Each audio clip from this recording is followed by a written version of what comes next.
Oke teman-teman, sekarang kita lanjut ke step 1, eh, step dasar teknisi listrik. Yang pertama itu harus paham listrik AC satu pas dan listrik DC teman-teman. Apa sih bedanya listrik AC satu pas sama listrik DC? Kalau listrik DC itu dia alirannya itu searah teman-teman. Sesuai namanya direct current, dia mengalirnya searah. Tapi kalau listrik AC dia bolak-balik. Dia mengalir ke sini terus dia balik lagi. Dia mengalir ke sini terus balik lagi. Saya juga nggak tahu ya kenapa konsepnya dia bisa bolak-balik begitu. Yang jelas ini adalah dua jenis listrik yang berbeda. Jadi jangan sampai salah dalam melakukan wiring dan penyambungan kabel di antara jenis listrik ini, karena jika sampai salah, misalnya listrik AC kita taruh di listrik DC gitu kan, kita taruh di kutubnya listrik DC, atau itu akan menyebabkan uh, device yang kita gunakan itu terbakar teman-teman. Dulu saya punya temen waktu kuliah di di elektro, ada teman saya nyoba itu listriknya listrik AC 20, dia masukin ke dia masukin di situ DC, kebakar teman-teman. Jadi pastiin dulu nameplate-nya sesuai, uh, dia butuhnya arus apa, AC kah atau DC kah. Terus voltasenya juga harus dilihat, dia butuh berapa volt. Jangan teman-teman melakukan penyambungan kabel untuk tegangan yang tinggi ke tegangan yang rendah. Jadi misalnya lampu ini dia butuh 24 volt. Terus teman-teman masukin dia 50 volt gitu. Atau lampu ini dia butuh 6 volt. Terus teman-teman masukin 24 volt. Jangan ya teman-teman, kebakar gitu kan. Jadi sebelum kita lanjut ke materi yang lainnya, kita harus paham dulu safety listrik itu seperti itu. Jadi yang harus diperhatikan jenis listriknya, apakah dia DC, apakah dia AC, kemudian berapa besar tegangannya. Terus, oh iya, untuk listrik DC, teman-teman harus lihat di sini kutubnya positif, disambungnya ke positif ya teman-teman ya. Jadi misalnya positif baterai, nanti di wiringnya ke lampu yang kutub positif. Jangan positif baterai teman-teman wiring ke kutub negatif, karena itu nanti uh, biasanya sih nggak hidup, cuma ada juga yang bisa sampai kebakar gitu ya. Jadi pastikan itu harus sama gitu ya, plus sama plus, negatif sama negatif. Sedangkan kalau yang listrik AC teman-teman nggak usah itu ya, misalnya uh, kutub L ditaruh di kutub N pada lampu itu nggak masalah, karena dia bolak-balik teman-teman. Jadi nggak harus berpasangan L ketemu L, N ketemu N, kayak kayak AC, kayak listrik DC teman-teman gitu. eh Selain itu ada juga jenis listrik lagi, listrik 3 pas. Tapi kalau listrik 3 pas kita nggak bahas di sini ya teman-teman, karena PLC itu nggak ada yang pakai listrik 3 pas. Mungkin ada tapi saya nggak tahu ya. Yang jelas biasanya kalau untuk memahami PLC butuhnya dua saja, listrik DC dan listrik AC. Begitu teman-teman. Kemudian teman-teman juga harus paham konsep sinking dan sourcing. Jadi konsep sinking dan sourcing itu ya sesuai nama bahasanya ya. Sinking itu kan kalau bahasa Inggris artinya tenggelam ya. Kalau sourcing itu artinya sumber. Apa sih yang maksudnya di sini sumber? Sumber itu maksudnya sumber arus, teman-teman. Jadi kalau teman-teman lihat, sebenarnya kalau misalnya teman-teman pakai baterai untuk ngidupin lampu, dia itu arah arusnya mengalir dari kutub positif menuju kutub negatif teman-teman. Jadi uh, arah arusnya itu mengalir dari kutub positif menuju kutub negatif. Bang, kok ada, kata teman saya, kalau elektron itu dari kutub negatif ke kutub positif? Beda Pak teman-teman. Jadi arah arus sama arah elektron itu beda, itu saling berlawanan ya. Jadi kalau arah arus keluarnya dari kutub positif, dia lari ke kutub negatif, gitu teman-teman. Uh, Terus kalau dalam kasus lampu ini gimana sih kita mengidentifikasi mana yang sourcing, mana yang sinking? Gampang teman-teman. Jadi seandainya kita dari kutub positif baterai ke kutub positif lampu. Kita kan tahu sebelumnya kalau arus itu mengalir dari sumber positif ke sumber negatif. Sumber yang paling duluan di sini adalah kutub positif baterai ya teman-teman. Jadi ini sumbernya dia ngalir ke sini untuk menuju sini. Berarti meskipun di sini positif, ini berlaku sebagai sinking ya. Karena apa? Dia arah alirannya dari sini muter ke sini teman-teman ya. Jadi kalau sourcing dia keluar dari kutub baterai menuju ke kutub negatif. Gitu. Kemudian sinking apa? Kalau sinking gimana teman-teman? Kalau sinking itu pokoknya menerima gitu loh. Jadi teman-teman bisa lihat ya di sini kalau daripada teman-teman bingung, eh, ada sourcing, ada sinking, ada sinking, ada sourcing. Logikanya sederhana aja. Dari sumber itu sebagai sourcing mengalir ke sini, kutub yang ditujunya ini namanya sinking. Kemudian dari sumber ini, dari sumber lampu namanya sourcing juga meskipun dia negatif, mengalir ke sinking dari baterai itu kutub negatif teman-teman. Ya gitulah intinya source, nggak usah mikir kemana-mana. Source itu sumber, sink itu tenggelam ya. Jadi bukan berarti kalau kutub positif itu selamanya jadi sourcing, enggak teman-teman. Kita harus lihat konotasinya dulu gitu teman-teman. Ya ini konsepnya mirip kayak di hukum-hukum fisika yang lain ya teman-teman. Jadi kalau eh, dulu dosen saya pernah bilang kalau air itu bisa berpindah karena apa sih? Karena terjadi perbedaan tekanan gitu kan. Terus kalau panas itu bisa terjadi perpindahan karena apa sih? Karena ada perbedaan suhu. Terus kalau arus listrik bisa terjadi perpindahan itu karena apa sih? Karena ada perbedaan tegangan. Dari tegangan yang tinggi di sini mengalir dia ke tegangan yang rendah. Gitu teman-teman. Lalu ini aplikasi untuk syncing dan sourcing ini di mana? Nanti kalau seandainya kita membahas tentang sensor, tipe-tipe sensor kan ada sensor PNP, ada sensor NPN, nanti kepake teman-teman. Kalau PNP biasanya dikonotasikan dengan sourcing. Sedangkan kalau NPN biasanya dia dikonotasikan dengan syncing. Begitu teman-teman. Kemudian contoh pemahaman konsep syncing dan sourcing. Jadi ada contohnya ini wiring untuk sensor PNP ya teman-teman. Ini sensor PNP di wiring untuk input PLC MACMAT contohnya ya. Kita lihat user manualnya, gambar wiringnya seperti ini. Uh, uh, jadi karena dia sensornya sourcing, arus ini kabel kabel dari sensor tersebut berlaku sebagai sourcing teman-teman. Jadi dia mengeluarkan arus, nih lihat aliran panahnya, mengeluarkan arus, lihat aliran panahnya, dia masuk ke sini, keluar ke sini dan keluar ke sini teman-teman, gitu. Kemudian kalau untuk sensor NPN, kalau sensor NPN kebalikannya teman-teman. Jadi sensornya itu malah menerima arus. Lihat nih, lihat panah ini ya. Sensornya dia malah menerima arus. Kebalik sama yang sebelumnya ya. Kalau yang tadi sensornya mengeluarkan arus teman-teman. Begitu. Nah, oke lanjut. Kemudian pada PLC juga ada yang namanya tipe-tipe sinyal. Tipe-tipe sinyal itu diantara sinyal digital atau boolean. Kalau sinyal digital itu biasanya dipakai untuk push button, kayak gitu, atau enggak lampu kayak gitu, biasanya sinyal digital yang cuma on off doang. Habis itu ada lagi sinyal analog.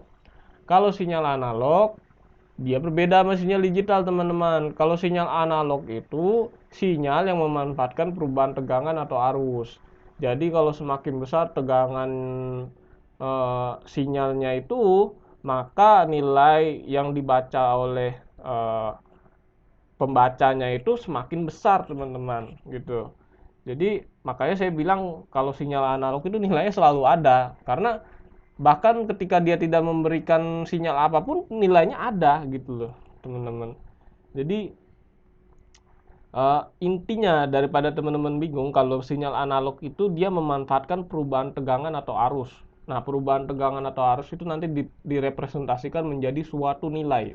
Semakin gede tegangannya, semakin gede nilainya. Semakin gede arusnya, semakin gede nilainya. Begitu, teman-teman.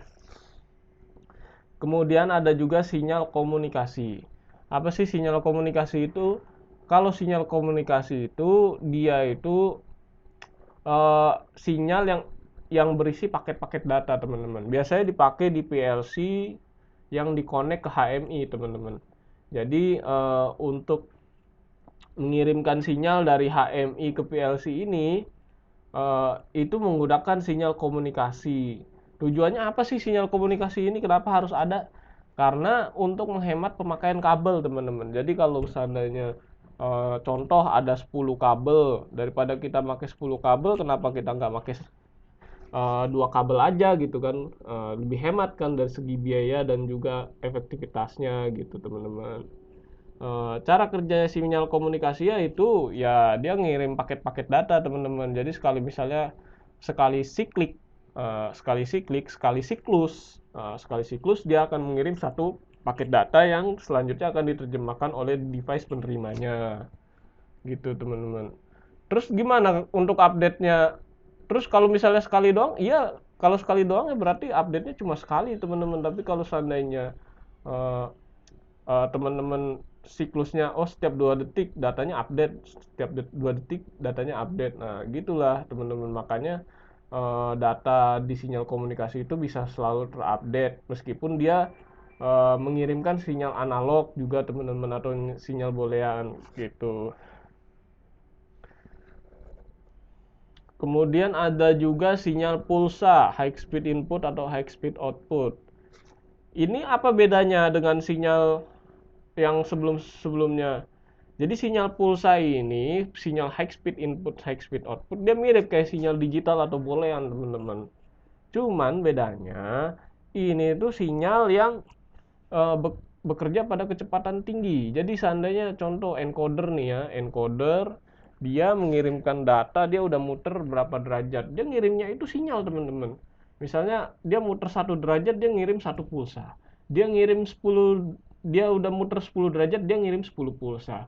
Tentunya kalau misalnya dia sekali putaran itu 90 derajat, berarti 90 pulsa dong, teman-teman, dia bakal ngirim data ke penerimanya itu. Nah, itu kan 90 derajat itu pasti dilakukan dalam, biasanya nggak sampai 1 detik dia udah bisa muter gitu kan. Makanya penerimanya itu harus memiliki kemampuan untuk high speed input atau high speed output supaya dia itu nggak rusak, teman-teman, kalau seandainya dikirim sinyal sinyal on off secepat itu gitu kan, gitu, teman-teman. Kemudian ada juga namanya tipe-tipe kabel pada PLC. Ada kabel AWG, ada kabel STP, ada kabel UTP, ada kabel RS485. Bedanya kalau kabel AWG ini yang biasa dipakai untuk PLC. Ini kabel biasa, teman-teman. Nggak usah bingung, kabel AWG itu ini kabel biasa. Kemudian kabel STP. Kabel STP ini biasa dipakai untuk Ethernet di perumahan, di kantor. Kalau kalian teman-teman lihat kabel Ethernet, dia itu bentuknya kan kayak gini ya, teman-teman ya. Kenapa dinamain shielded? Karena dia ada selubung aluminiumnya ini gitu. Sedangkan temennya kabel STP namanya kabel UTP, dia nggak ada selubung aluminiumnya, makanya dibilang unshielded gitu, teman-teman. Terus kenapa dibilang twisted ya? Karena dia melingkar-lingkar begini, teman-teman, nggak lurus kayak kabel AWG. Kemudian kenapa dia bilang pair, pasangan ya, karena dia dia mempunyai pasangannya masing-masing gitu teman-teman. Kabel STP biasa dipakai nanti kalau kita main PLC tipe Ethernet ya teman-teman.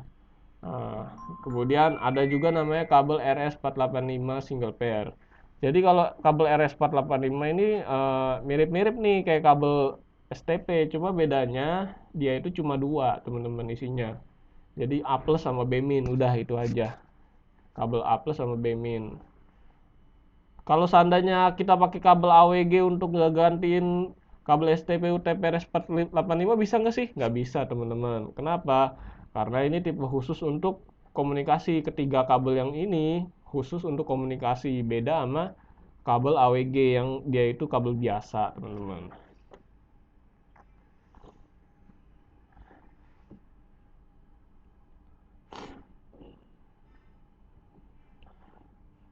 Terus kemudian ada lagi tipe-tipe port pada PLC. Nanti teman-teman bakal ngelihat tipe-tipe port pada PLC.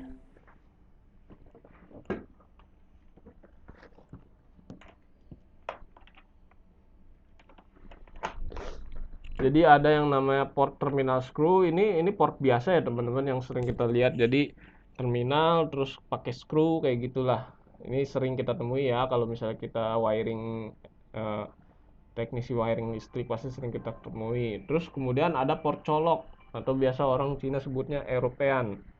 Port colok itu jadi kalau untuk mengunci kabel itu harus dicolok teman-teman, gitu kan. Baru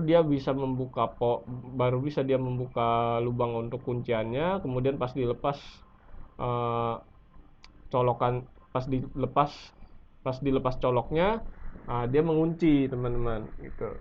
Kemudian ada juga port mini DIN 8. Ini mungkin teman-teman sering lihat ya pas lagi make MOS zaman dulu ya, port mini DIN 8 nih. Kemudian ada port DB44, kemudian ada port DB9.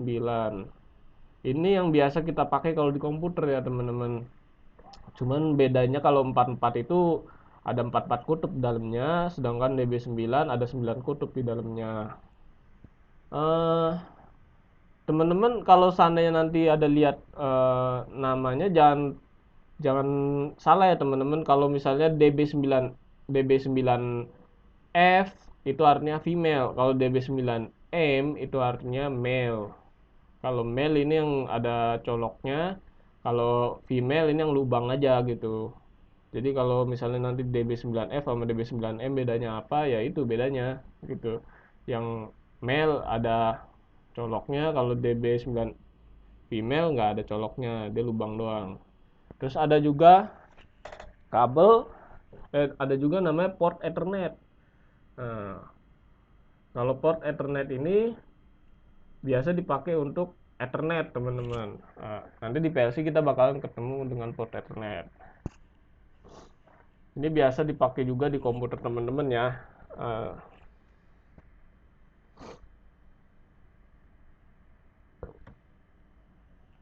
Kemudian teman-teman juga harus paham jenis-jenis PLC. Contohnya ini ada dua tipe PLC. Yang sebelah kiri namanya PLC kompak, yang sebelah kanan namanya PLC modular. Apa bedanya? Kalau PLC kompak itu dia itu power supply-nya, CPU-nya, input output-nya jadi satu. Namanya makanya kompak.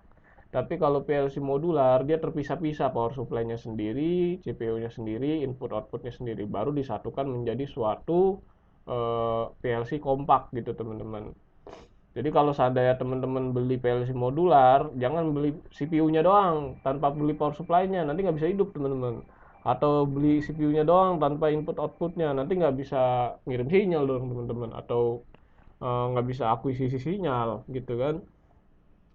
Dari segi harga ya jelas lah karena ini terpisah-pisah kan, jadinya lebih mahal yang PLC modular daripada yang PLC kompak.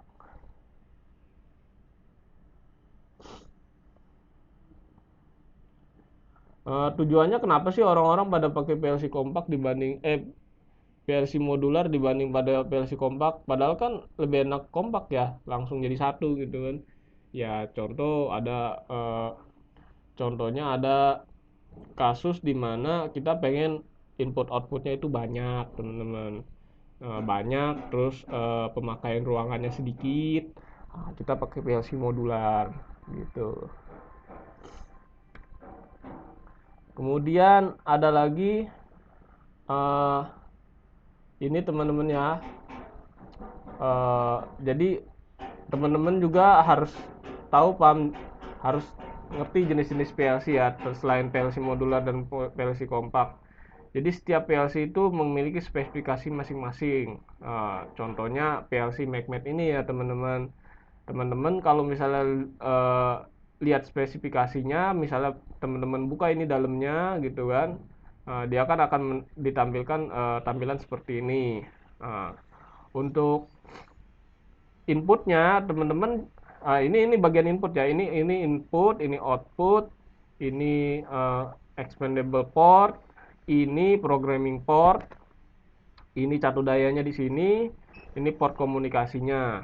Nah, jadi untuk port port inputnya teman-teman harus lihat ini tipe port inputnya, apakah dia support untuk syncing atau sourcing, atau dia support analog, atau dia support high speed input, atau dia cuma input digital biasa teman-teman, nggak ada spek-spek yang lain gitu kan, gitu. Karena semakin banyak spek yang dia kuasain, harganya semakin mahal teman-teman. Semakin sedikit uh, yang dia kuasain, misalnya cuma input digital doang, harganya semakin murah gitu teman-teman. Tapi kalau PLC MacMed nih santai sih ya, karena PLC kami dari Cina, makanya harganya murah meskipun speknya banyak gitu ya teman-teman. Kemudian teman-teman juga harus lihat power supply yang dibutuhkannya itu 24 volt atau 220 volt teman-teman. Jangan teman-teman nanti beli yang 220 volt, tapi beli yang 24 volt, beli yang 24 volt DC, tapi teman-teman nggak beli power supply-nya, ya nggak bisa dicolok langsung ke listrik lah, nanti jebol gitu kan. Kemudian ada juga jenis port programming. Nah, ketika melihat port programming ini teman-teman juga harus perhatikan. Ini tidak semua PLC itu port programmingnya sama ya teman-teman. Jadi ada yang port programmingnya mini DIN 8 seperti ini. Ada juga yang port programmingnya itu seperti seperti PLC-PLC lain gitu ya teman-teman. Yang Ethernet gitu contoh. Ada lagi yang DB9 serial, ada juga, jadi macam-macam. Jadi teman-teman lihat juga apakah harus beli kabelnya untuk portnya itu apa enggak gitu teman-teman. Karena kadang kabel meskipun sama merek, tapi meskipun sama port tapi belum tentu bisa nyambung ya teman-teman. Terus untuk port komunikasi teman-teman harus lihat dia support komunikasi apa, Modbus RS485 kah, Ethernet kah, atau RS232 atau CAN bus dan lain-lainnya teman-teman. Kemudian untuk eh, port outputnya teman-teman juga harus lihat apakah dia cuma digital atau dia ada analognya, ada high speed output atau high speed input gitu kan. Kalau cuma digital ya murah teman-teman, tapi kalau ada analog dan high speed output ya lebih mahal pastinya gitu teman-teman. Terus teman-teman juga harus tahu ini tipe relay atau tipe transistor, karena kalau tipe relay dia bisa untuk arus besar teman-teman. Misalnya paling maksimal setahu saya tipe relay itu 2 ampere teman-teman, dia bisa dilewatin arus 2 ampere. Tapi kalau tipe transistor tidak bisa. Kenapa nggak pakai yang relay aja semuanya, ngapain pakai yang transistor? Jadi beda tujuannya teman-teman. Kalau transistor itu lebih awet meskipun dia arus yang bisa dilewatinya itu lebih kecil. Karena dia tidak melibatkan trans mekanikal kontak gitu ya teman-teman. Jadi cuma dia lebih kecil daripada relay, jadi dia lebih awet kalau yang transistor tuh. Terus teman-teman juga harus lihat PLC-nya itu dia expandable apa enggak. Kalau nggak expandable ya nggak bisa ditambahin input outputnya teman-teman gitu.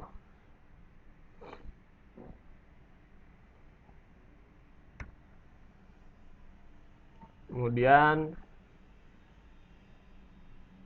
ini saya kasih contoh cara baca kode PLC MacMed ya teman-teman. Kalau MC 116 4BRA1 cara bacanya gini, MC100 itu series PLC-nya, 16 itu jumlah input digital, 14 itu jumlah output digital. B itu artinya basic modul, jadi bukan expansion modul ya, basic modul. CPU intinya gitu, CPU. Tapi ini PLC kompak ya teman-teman, jadi jangan dipikir CPU-nya doang, nggak ada input output, nggak ada power supply-nya gitu kan, gitu. Kemudian R berarti tipenya relay output, bukan transistor output. Kemudian A itu artinya power supply AC 220 volt. Jadi dia bisa dicatat 220 volt tanpa harus pakai power supply. Kemudian satu ini tersedia dua analog input plus satu analog output. Demikian teman-teman, terima kasih atas perhatiannya.